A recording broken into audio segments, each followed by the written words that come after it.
But then gambling got him and he lost everything. He lost his relationship, his house, he just lost everything through gambling. And then he joined what turned out to be a bit of a cult, but he joined this religious cult and got his life back, saw the light. And then I had what I call a dark epiphany, and it was like a voice that said, kill yourself or your youngest will die. And it was so real. If you know what an epiphany is, it's something that drops into your mind in a powerful way, and you know it's truth. Imagine yourself at your own funeral. There you are laying in the casket. And then imagine your loved one standing there. And then imagine what you would like your loved ones to be saying about you. Welcome to the podcast that guides men to demystify and develop their intuition. I'm your host, Doug Bites. Let's dig into the science and expand your horizons. My guest today, John Shearer, is an Australian mindfulness master, lived experience trauma coach, spiritual life coach, and founder of mindfullymad.org. He's grateful for his near-death experience in 1982 and the 15 dark years that followed. It sent him on a quest for knowledge and helped him become who he is today. John is an outspoken advocate for mental health, suicide prevention, and sharing personal stories. He is passionate about his purpose, which is helping a world in crisis to awaken. John has reached millions of people through live talks, documentaries, radio, podcasts, print, and online. His signature saying is, be mindful, pause, connect. John, welcome to the podcast. Thanks, Doug. Pleasure being here. Yeah. So near-death experiences are a passion of mine, not because I've had one, but because I've listened to hundreds of them. And I find them comforting because of what I hear. And I know we briefly talked a week or so ago about yours, and you didn't have any particular experiences on the other side. But tell us about what happened back then. How old were you when this happened, etc.? In 1982, I was 30 years old, travelling down the Hume Highway near Kilmore, and that's where I regained consciousness after an accident in the fog. My dog was killed, and if you saw photos of the wreck, you wouldn't even give me a chance of being alive. But it was a life-changing event, as you can imagine. And later that year, I was diagnosed with having psychosis, and then I got stuck in the mental health system for 15 years. 15 years of being depressed, suicidal, manic, on a smorgasbord of meds. And after 15 years, mental health professionals told me that I couldn't be cured, that I'd have to take medication for the rest of my life, and that I'd never work again. And then after 15 years, I got what I called my miracle when an old friend who I hadn't seen for nearly 20 years, we used to play a lot of snooker together in Wagga Wagga, he was travelling through town and came and knocked on my door. And I got quite a surprise, as you can imagine, after all that time. And the first thing he said was, I had a spiritual prompt to come and knock on your door. So we caught up and he shared his story with me. And that's why I just love sharing my story, because I know it inspires people. People realise they're not the only one. And, you know, it's a great way to work towards eliminating stigma too, is by sharing our stories. So he shared his story with me, and then I got my life back. I haven't been clinically depressed ever since. I do have my days like everyone, of course, usually when I'm tired. And I was able to get off meds, and I got my life back. Yeah. So what was it he said to you that day about spirituality or what was happening in his life that suddenly sparked your interest? Well, he shared his story with me, a story where when he left Wagga Wagga all those years ago, 20 years ago. And he moved to Sydney and started following the trots specifically. He would go and meet trot owners and trainers, and he was very successful with the gambling. And he started a family and built a house, and life was good. But then gambling got him, and he lost everything. He, he lost his relationship, his house, he just lost everything through gambling. And then he joined what turned out to be a bit of a cult, but he joined this religious cult and got his life back, saw the light. So that's where he pointed me, actually, was this cult, as it turned out, was having a meeting in Wagga Wagga, and he suggested I should go to it, which I did.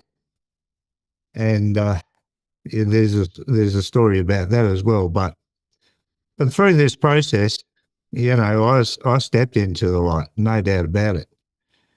I was still having negative and unhelpful thoughts, past trauma showing up, stories from the past. And I still had a very busy mind, but I could handle whatever showed up, the dark, I call it. And that's what I did call it. So, no, that's from the dark side. I'm going to continue to walk in the light. Excuse me. Yeah, so in that sense, I had my spiritual awakening. That's for sure. And excuse my ignorance of the word psychosis, but can you just elaborate on that a little? When that's what you were diagnosed with? Yeah, it was through my dark years, I call them, my 15 years. I call them dark years because I was blind to the truth. I didn't know what was going on with me. But I was having spiritual experiences, mostly dark. And there are stories attached to that, that's for sure. Like one such experience I'll just share with your listeners that they may be interested. One morning in May in 1987, I woke up and I was scared. I mean, really scared, and I don't know why. But I went out in the backyard, peed on the lemon tree, which I often did, and looked up into the stars. But this time, sure, I peed on the lemon tree, but this fear came over me. It was real. So I wandered out the front, and then I started walking. And May in Wagga Wagga is quite cold, but I didn't feel the cold.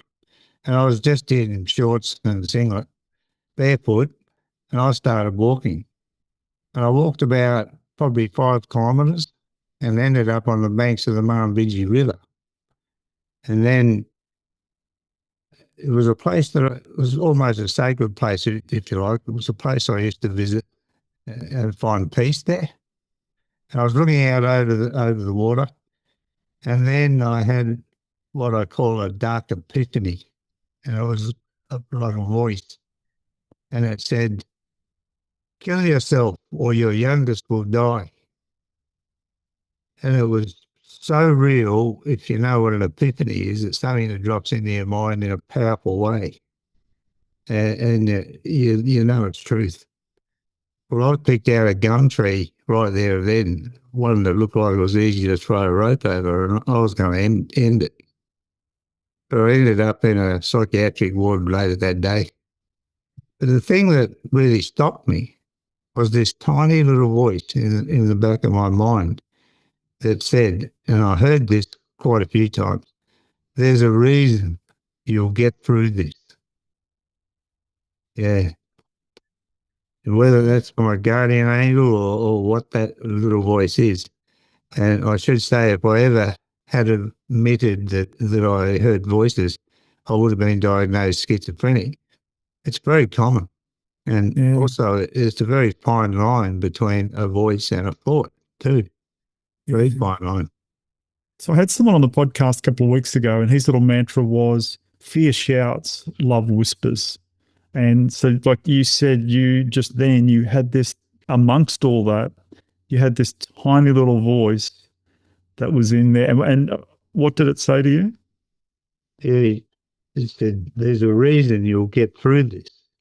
Right. And even after my accident, I really felt like there was a reason why I was alive. I had some sort of purpose, but I didn't understand it, of course. And So, yeah, so you still, even after in the darkness, after the accident, you knew there was some purpose. oh yeah, I came back different, that's for sure. And the experience of coming back, it was beyond peaceful. And it was almost like I was coming from another galaxy. I don't know where my spirit was or really how far away it was, but that was the experience I had. It was, I still don't have words for it. It's beyond peaceful, that's for sure. That's why I have no fear of dying. And So you're driving through the fog, you have an accident, you basically instantly pass out, I'm guessing, or oh yeah, it was just, yeah, I was unconscious, obviously. I was revived at the scene and regained consciousness, I don't know how much later, in Kilmore Hospital. It's a terrible name for a town, isn't it? Kilmore. yeah, true. When you think about it, yeah. So you're unconscious for some time, like half an hour or more, whatever. Oh, it was, yeah, hours. I don't know how long, actually. Yeah. But as we talked the other day, you don't have a memory of, bright lights or meeting Jesus or anything like that, like a lot of people report. But it's the coming back. As you started to come out of it, you started to have this wonderful feeling. Oh, yeah. Euphoric. It was unbelievable. Yeah, I'll never forget it. Yeah. Yeah, And so that's what's given you the comfort for not having a fear of death, because you know what it's going to feel like on the other side. absolutely. Yeah, I don't have any doubt about that. Yeah. Yeah. Nice. So it's just a transition from one spot to another.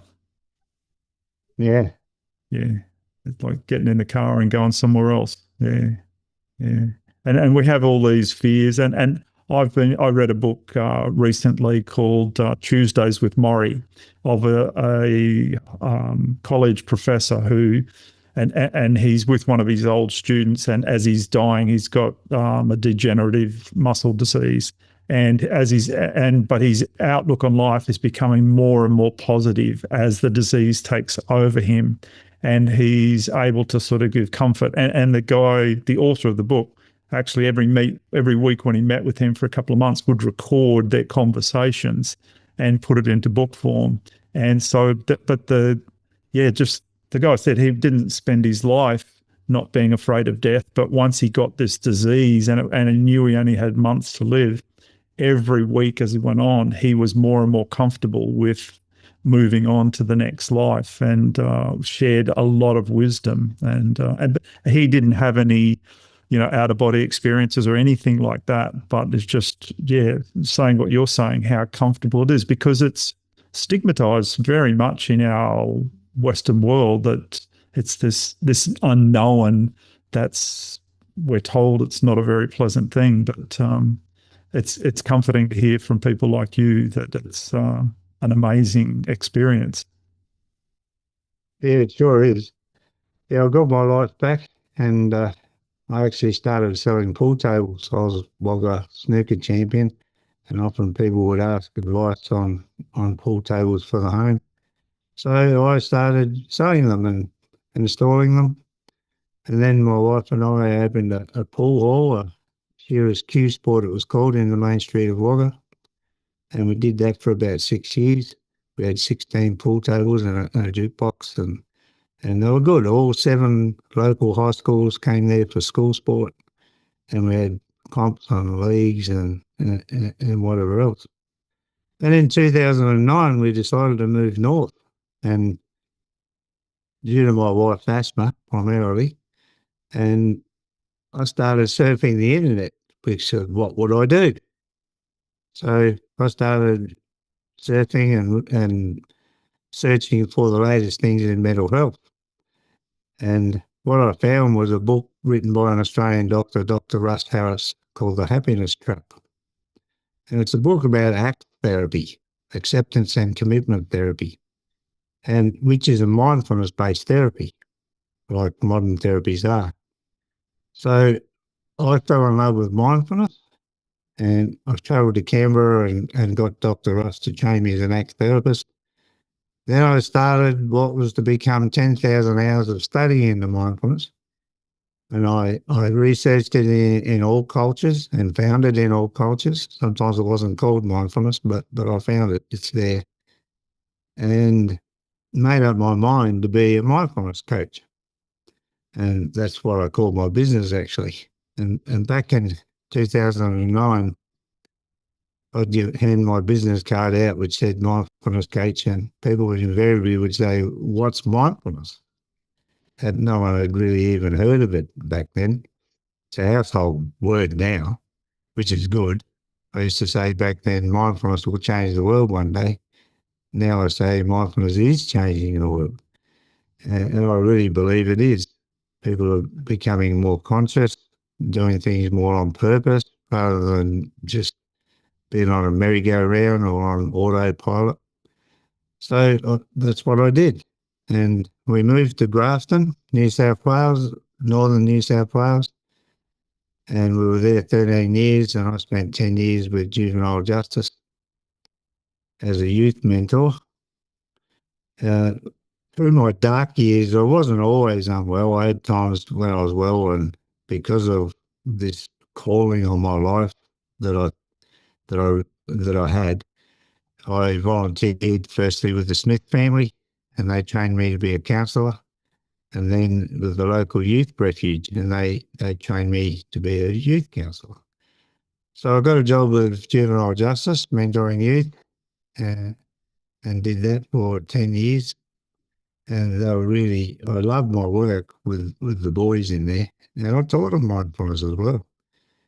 And they wanted me full-time, but I said, no, I'll give you part-time because I want to do my mindfulness coaching part-time as well. So these days I'm still doing my mindfulness coaching and half retired. So happy days for me. But mindfulness, the way I teach mindfulness, I'll share this with your listeners, Doug, is be mindful, pause, connect, like you mentioned in the introduction.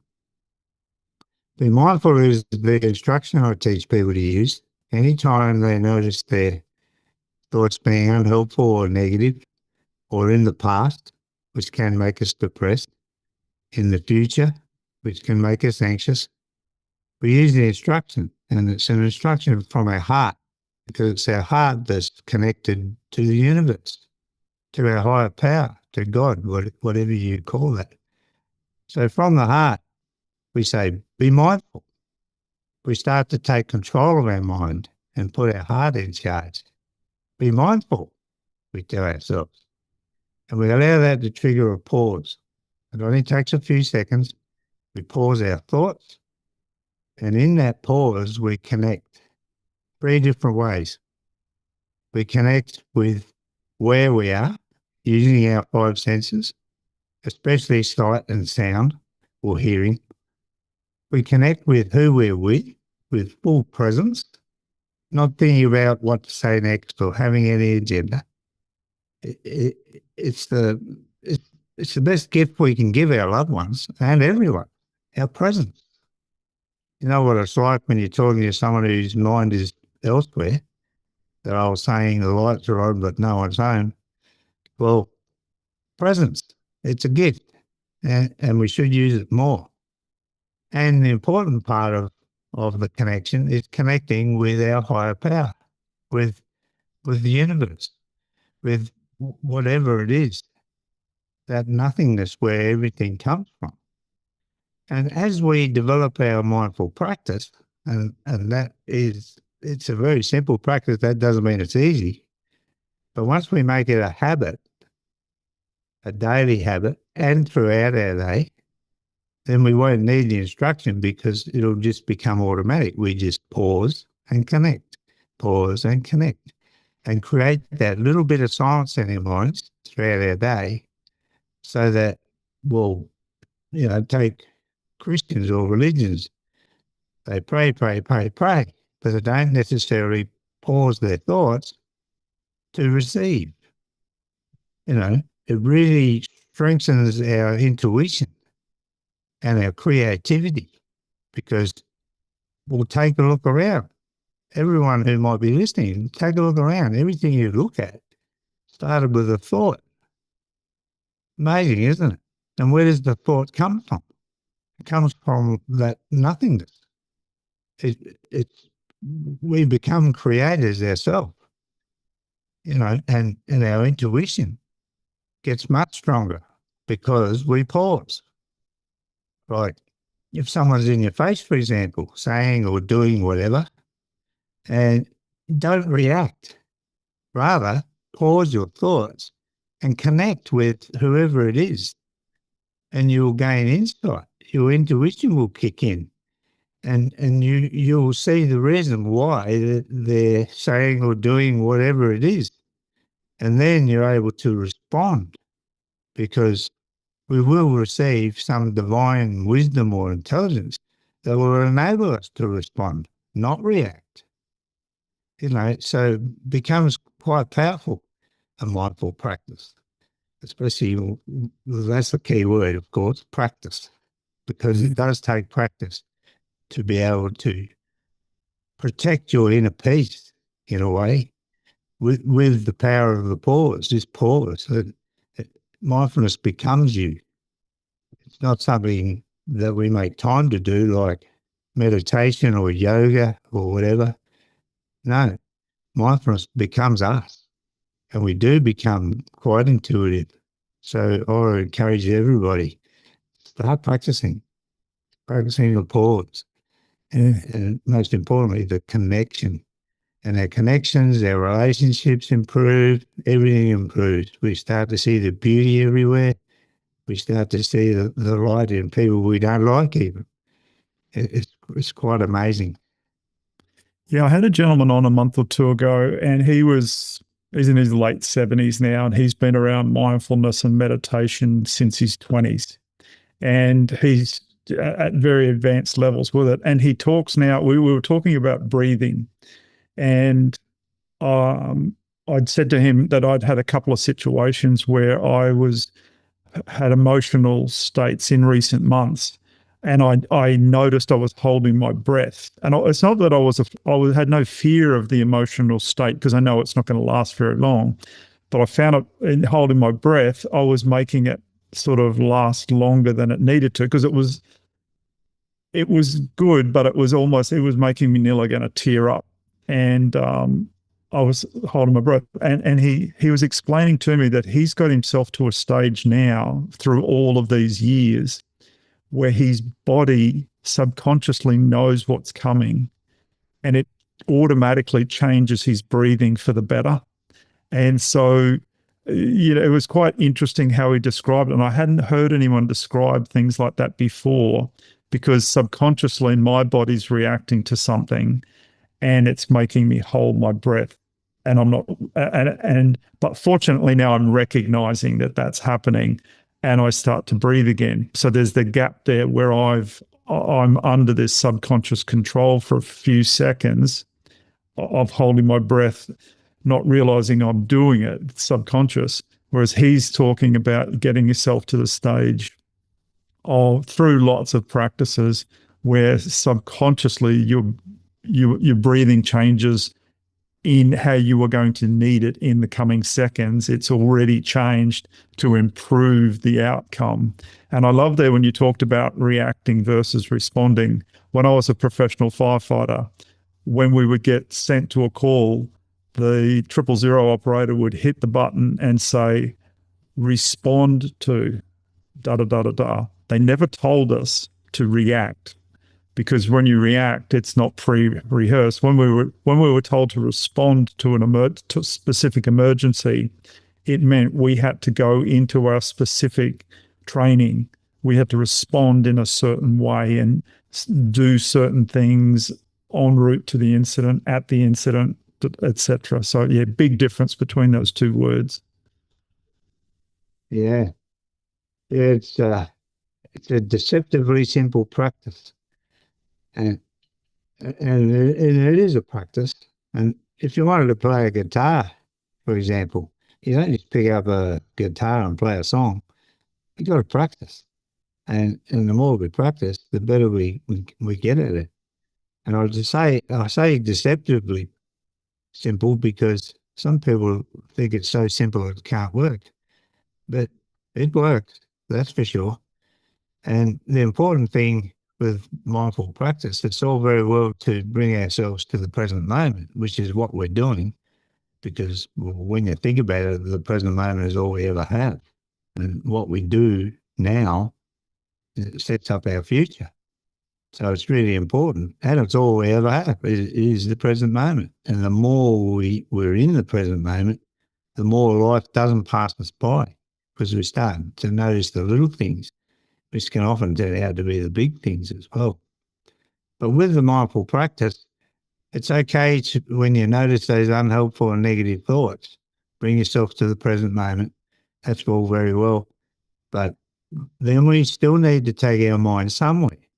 So in ACT therapy, for example, we go to a value, and we all have different values, but we have values.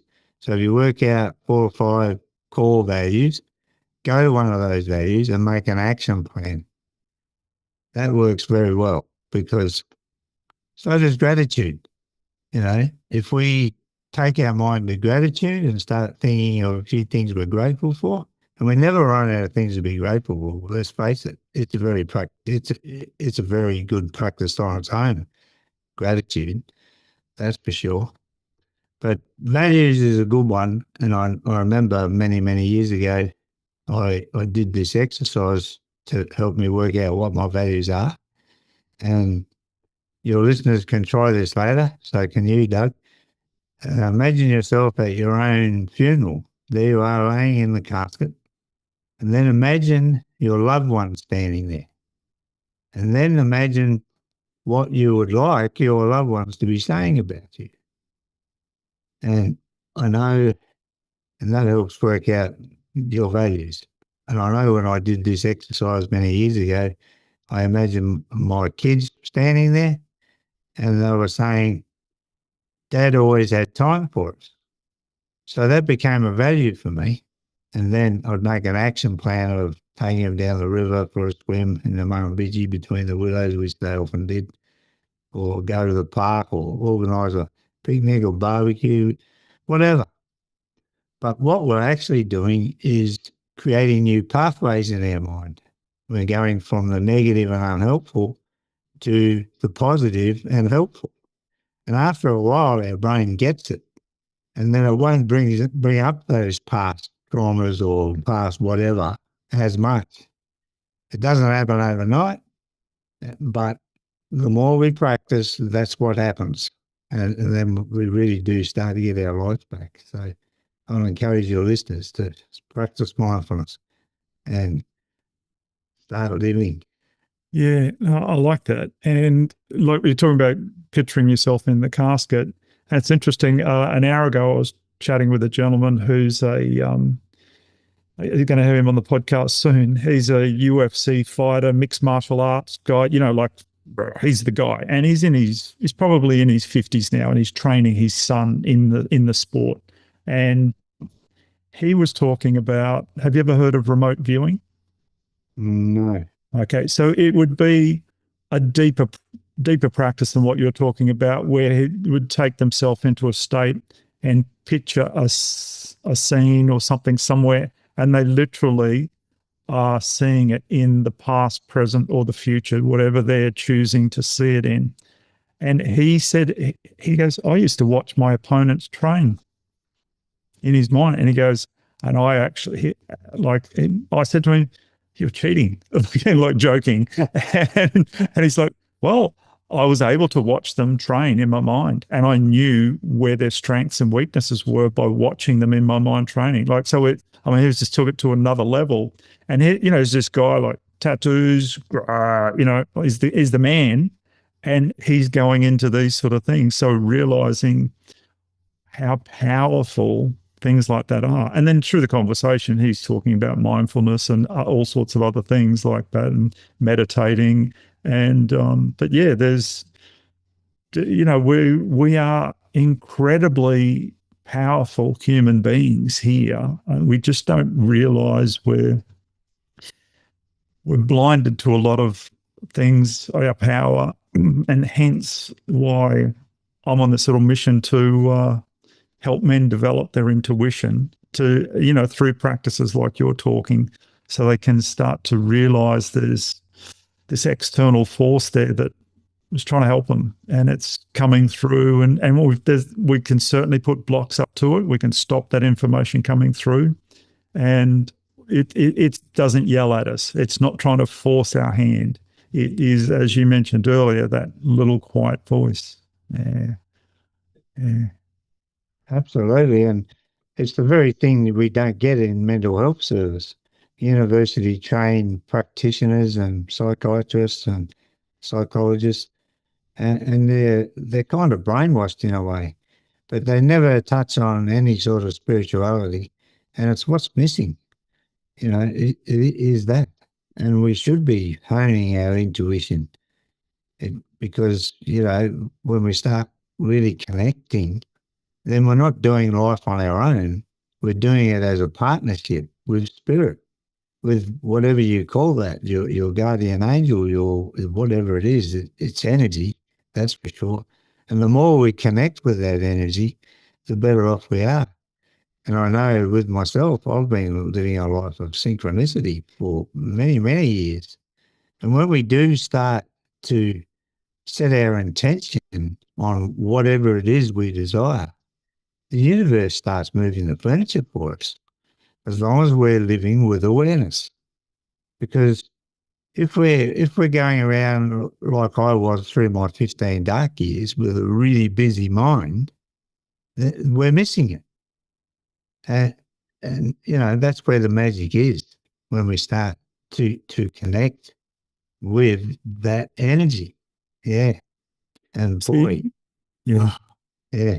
So you just mentioned one of my favorite words, synchronicity. So like, maybe if you want to explain to us what synchronicity means to you, and if you've got any recent or past examples where things have happened, like, happy to share. Yeah, well, synchronicity is when your life becomes synchronized, when you set your intention on something and then it manifests itself. It happens. And we shouldn't chase after it, because that was the mistake I made through my dark years. I used to chase after things, and that will just drive you mad.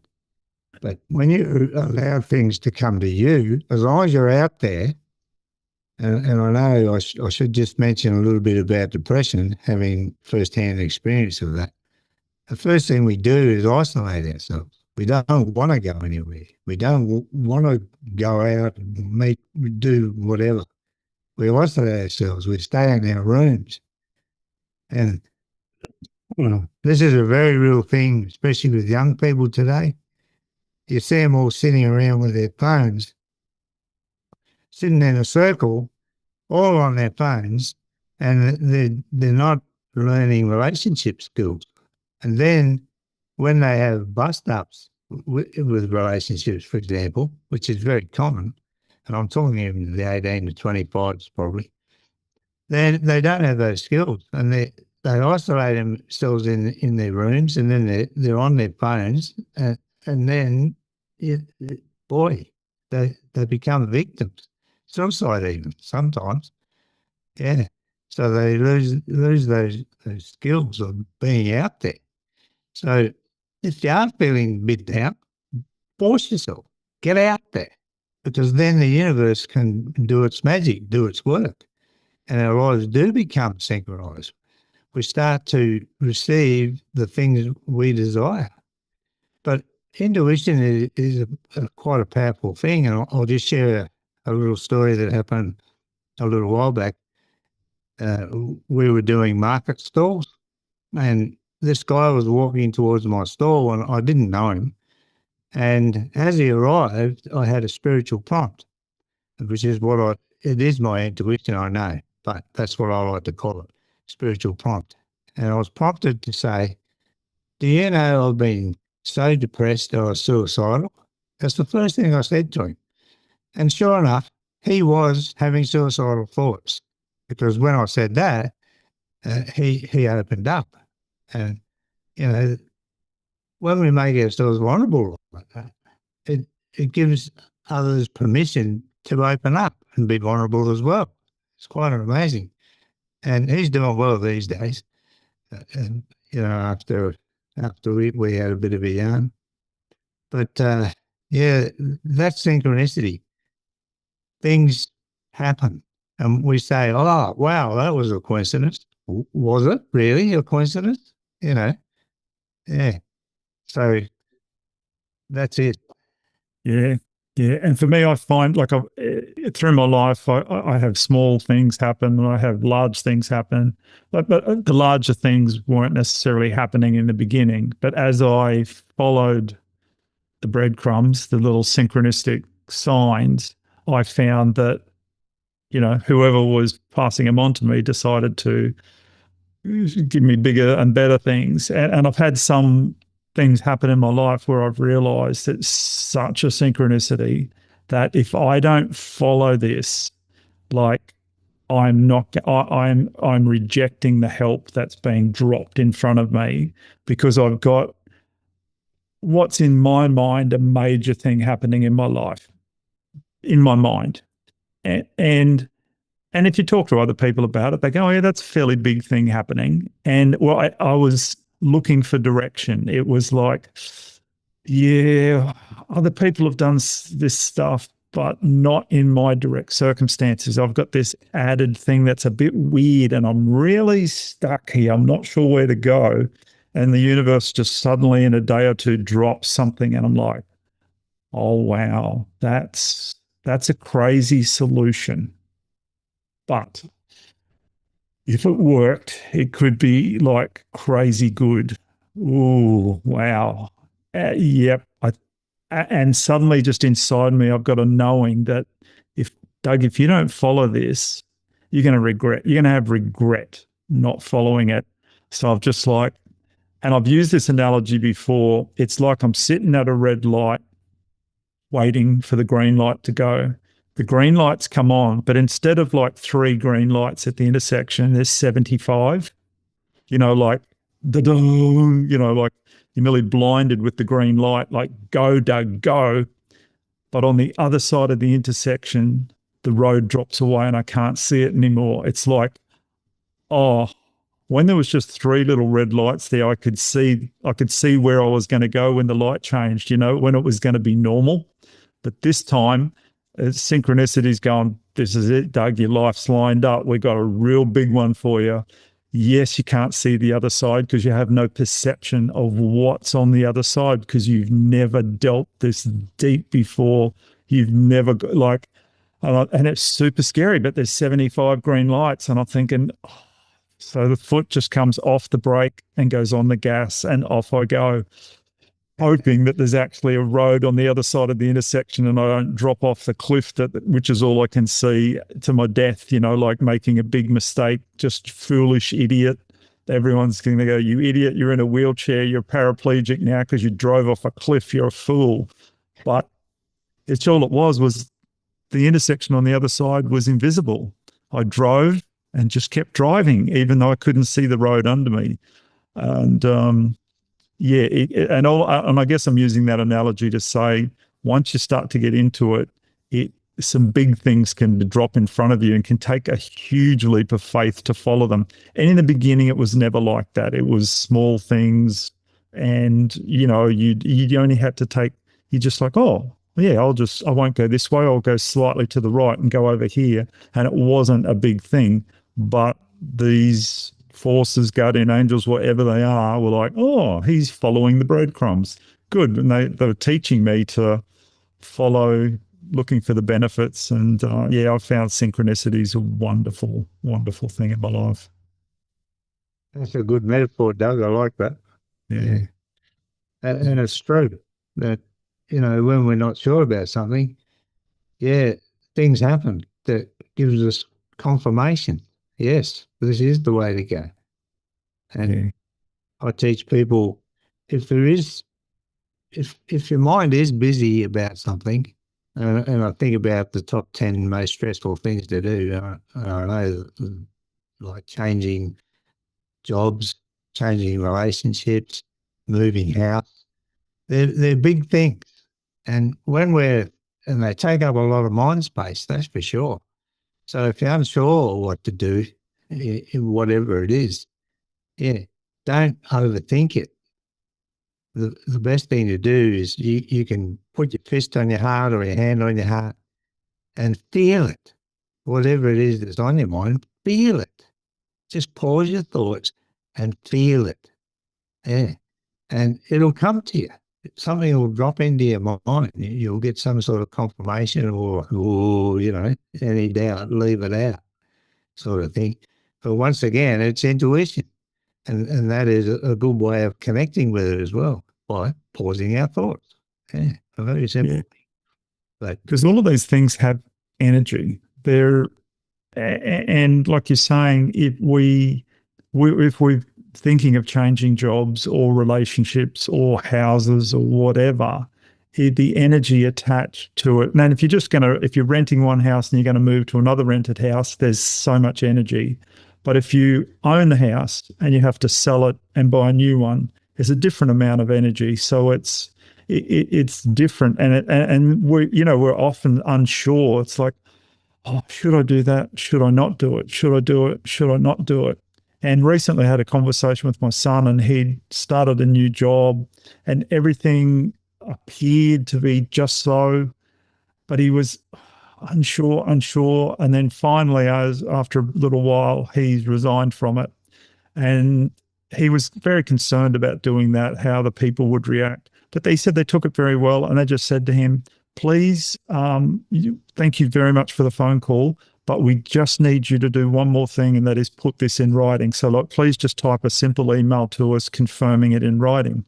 And he said, as soon as he, hung up the call and went on his computer to type that thing, he felt so peaceful. And every letter he typed, he just got more and more peaceful. It was a very still little thing. And he knew, and I said, there's your intuition. Like, it's just telling you this was the right move to make. If you talk to other people, they would probably go, oh, I wouldn't do that. Like, everything on paper sounds like you've already got a good deal, but he just had these feelings. And I said to him, well, there's your intuition, and feel how small that little feeling and comforting it is after the fact.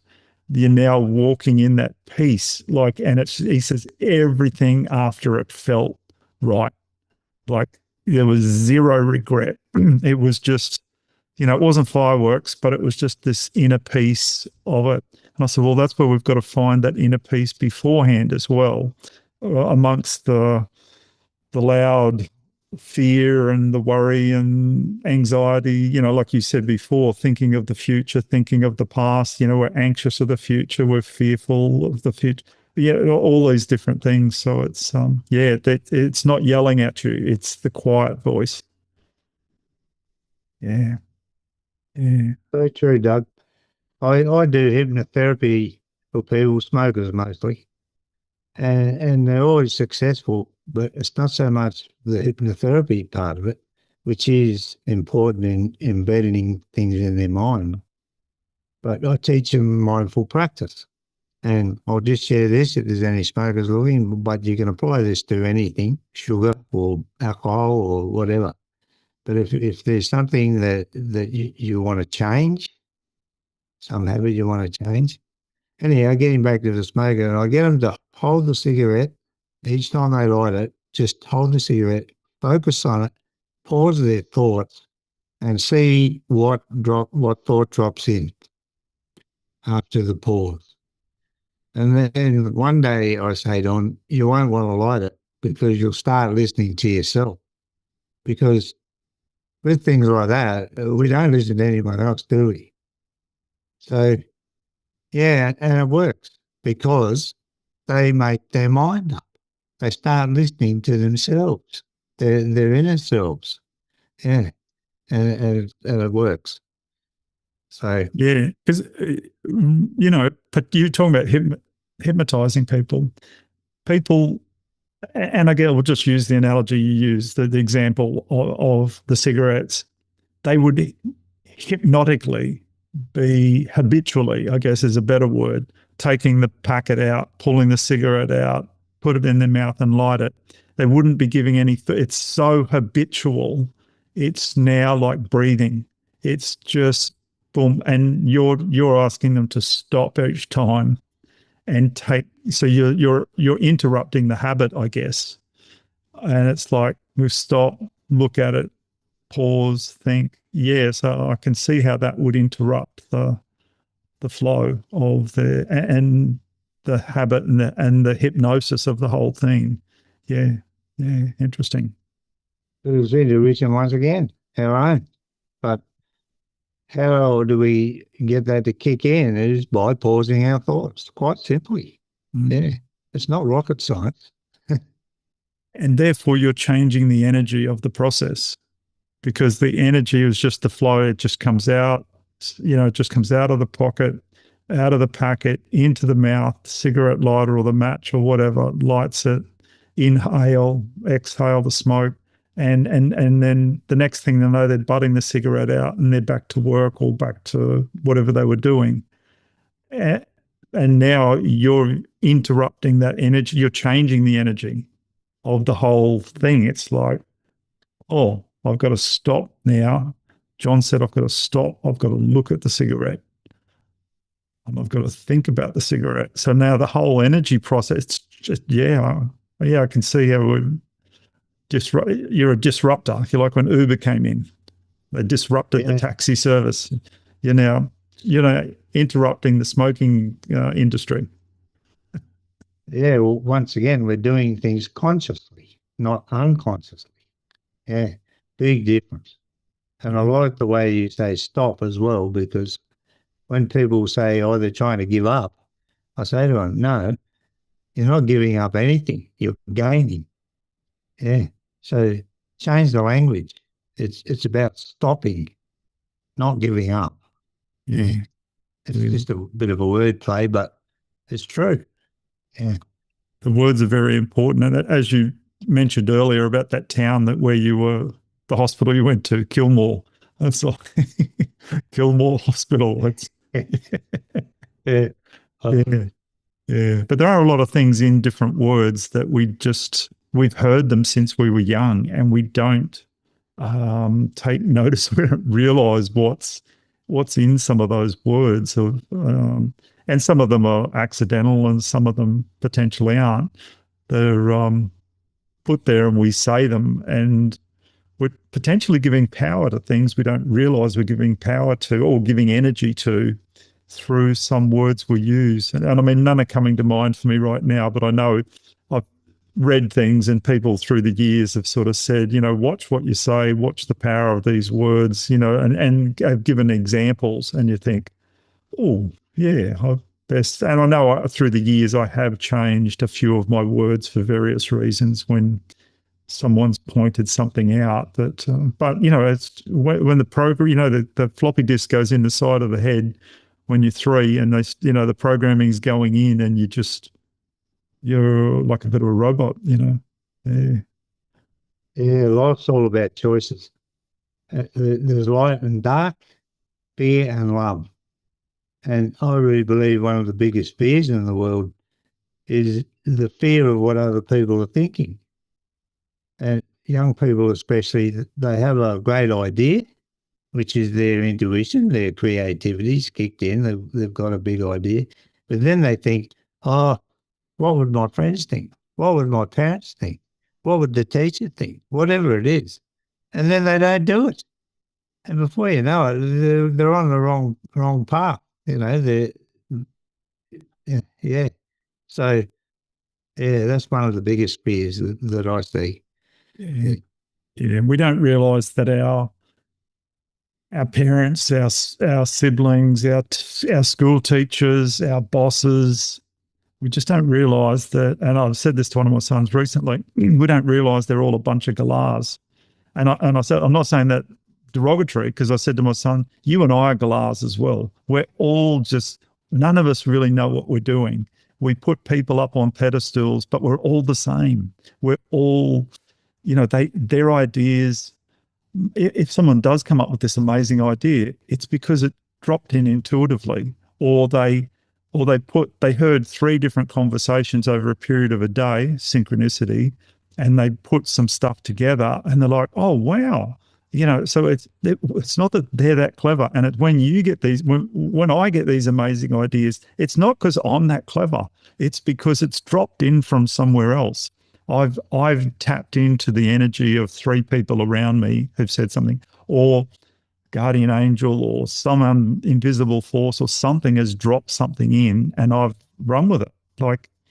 So it's, we put everybody up on too high of a pedestal, and we put ourselves down way too low. Our perceptions often skewed. Yeah.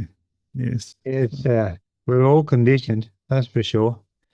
And a very powerful thing I did many years ago, I was working on beliefs and how we all have beliefs, and a lot of them may not even be true, but we believe them to be true because of our conditioning.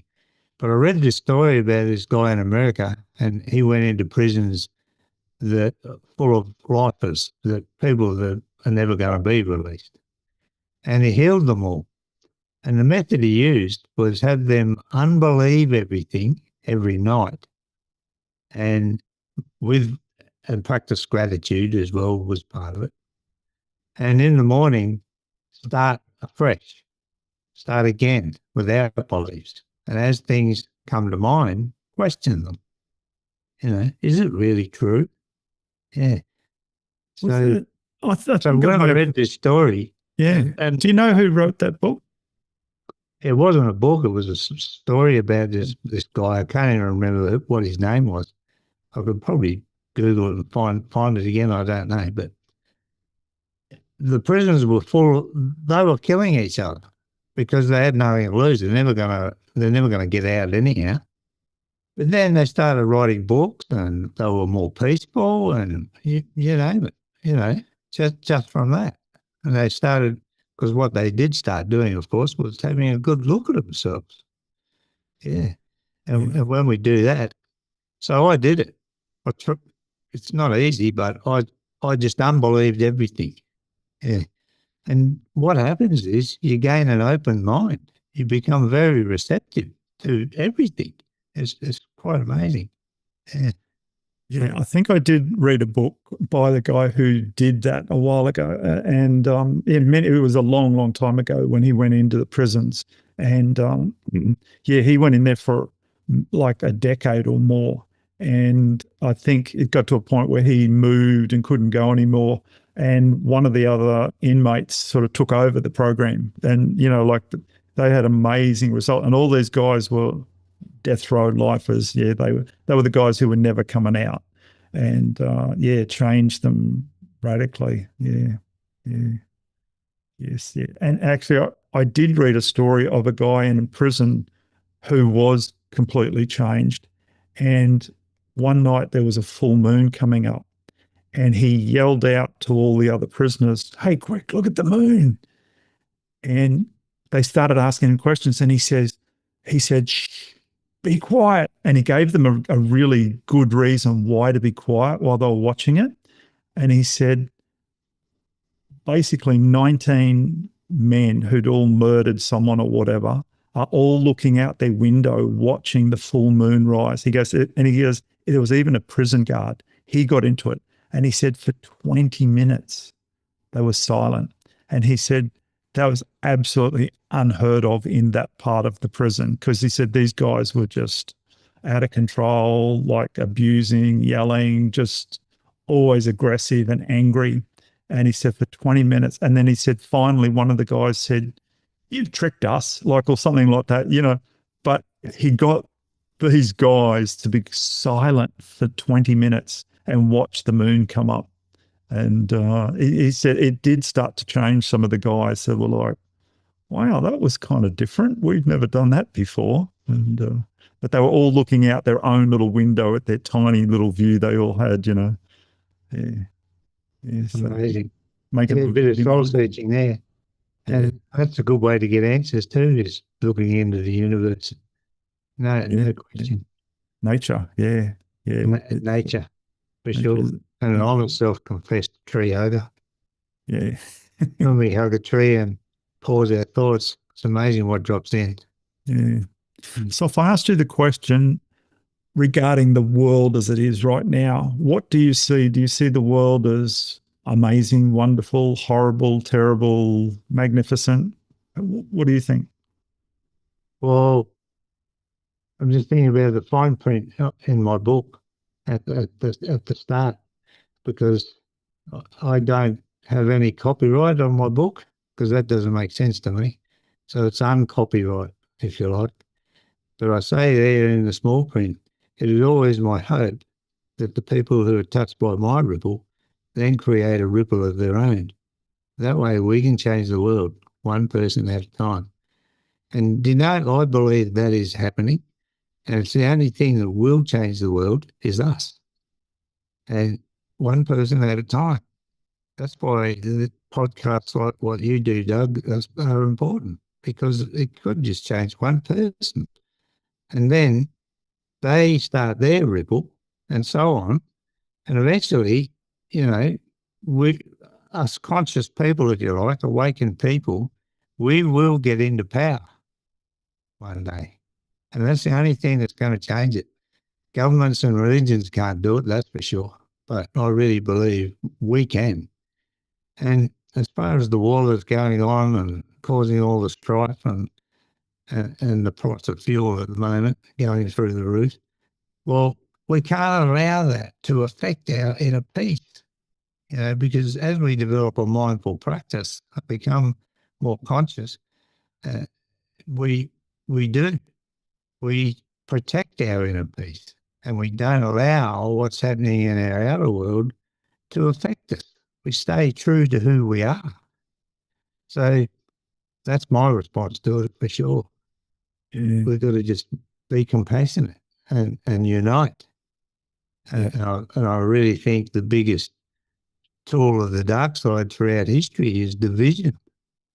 So we need to come together and realize that we're all one. If the world would just take that on board, that we are all one, and start looking out for each other, it would be a different world, that's for sure.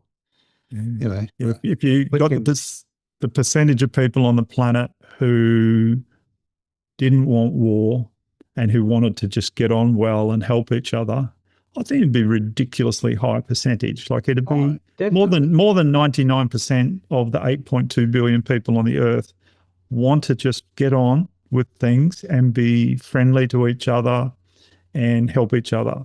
Like it's an extremely small minority of people who are causing the things that we don't enjoy.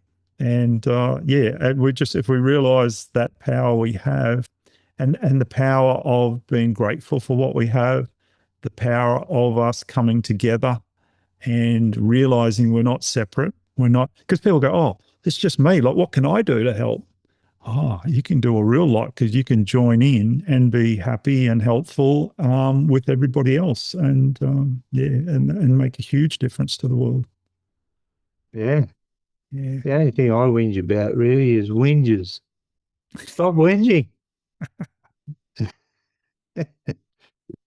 Yeah, that's cool. Very good. All right, so I'm going to have your contact details and things like that in the show notes. But apart from that, is there anything that we haven't talked about that you think we need to mention? No, I think we've covered a few bases there, Doug. And it's been good. Yeah. Keep up the good work, mate. Yeah, you too, mate. Yeah, you've been doing it a long time. And I think just to go back to what you talked about earlier about after your near-death experience, how beautiful life was on the other side, even though in our terms you were dead. But the life you were living at that point was felt amazing, and you still remember how it felt, you've got that to look forward to eventually when you stop this incarnation. And I think for me, I know that's comforting to know that on the other side, when we make that transition, that it's going to feel good, going to be amazing. Yeah. No one really knows, but I believe the end is the beginning. Yeah. Yeah. So, and I hear all sorts of different things. I hear that, what's another one? That when we go to sleep at night, we actually go into our real life. This is actually the dream.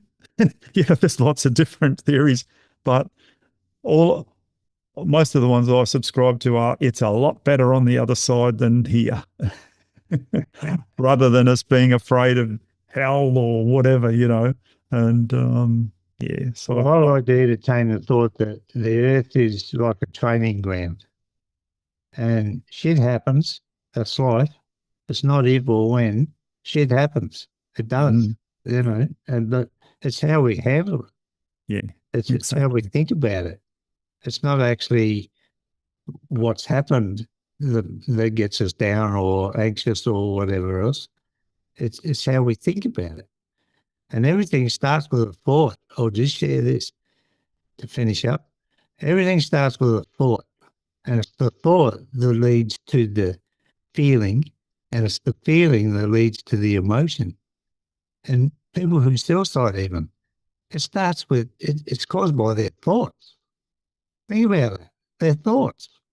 Yeah. So when we start observing our thoughts, or what they really are, thoughts, that's all. When we start observing them and accepting what shows up as a thought, no matter how good or bad, just accept it, then our thoughts begin to flow and we don't get stuck anywhere, because it's getting stuck that gets us into trouble, especially if we start ruminating on things and overthinking. So we work on allowing our thoughts to flow, and that way, flow like waves in the ocean or clouds in the sky. Just allow your thoughts to flow. We can't stop thinking. That's what our brains are designed to do, think. And that's what we do. But when we start consciously pausing our thoughts, especially throughout our day, so just in finishing, the way we started, be mindful, pause, connect. Awesome. Great way to start, great way to finish. Thanks for that, John. Well, we're at the end of another thought-provoking episode. Remember to subscribe so you'll be alerted to new episodes. I want to say thank you to the men who are joining me on this journey of intuitive development. I truly hope our time together has expanded your reality and reinforced trust in your ever-reliable gut feeling. Embrace your intuition. It will not lead you astray. Until next time, stay tuned, stay curious, and trust your gut.